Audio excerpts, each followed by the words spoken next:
దేశం కోసం ప్రశ్నిస్తున్నాడు.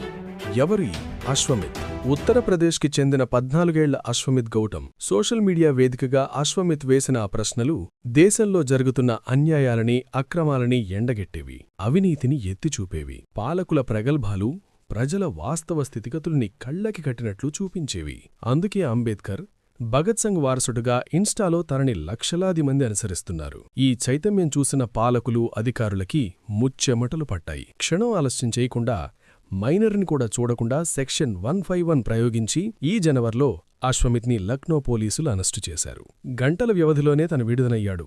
అయితే ఈ అరెస్టు దేశంలో పెద్ద ఎత్తున చర్చకి దారితీసింది. పాలకుల్నింతలా భయపెట్టిన తన గురించి, తను సంధించిన ప్రశ్నల గురించి సోషల్ మీడియాలో వీడియోలు వైరల్ అవుతున్నాయి. పాలకులు, అధికారులు ఉన్నపలంగా తన గొంతు నులిమేంతగా అశ్వమిత్ ఏ ప్రశ్నలు వేశాడో తెలుసుకుంటే మేధావులు సైతం ఆశ్చర్యపోతారు. లక్నో, బీహార్, పంజాబ్, మహారాష్ట్ర, ఆంధ్రప్రదేశ్ ఇలా ప్రభుత్వాలు ఎక్కడ అన్యాయంగా ప్రజల్ని దోచుకుతింటున్నా అశ్వమిత్ ప్రశ్నలు సంధించాడు. తను పరిశీలించిన అంశాలపై ఎంతో పరిణితితో మాట్లాడతాడు. ప్రభుత్వాలు, కార్పొరేట్లకి దోచిపెడుతున్న వైనాలు, రైతుల నుండి లాక్కుంటున్న భూములు, రోడ్ల మరమ్మతులు, వరదలు, కరువు, కాటకాలు, క్రీడాకారులు, మహిళలు, హత్యలు, ఆత్మహత్యలు ఇలా ఒకటా ఎండా ఎన్నో అంశాలపై తన ప్రశ్నల చిట్టా చాలానే ఉంది.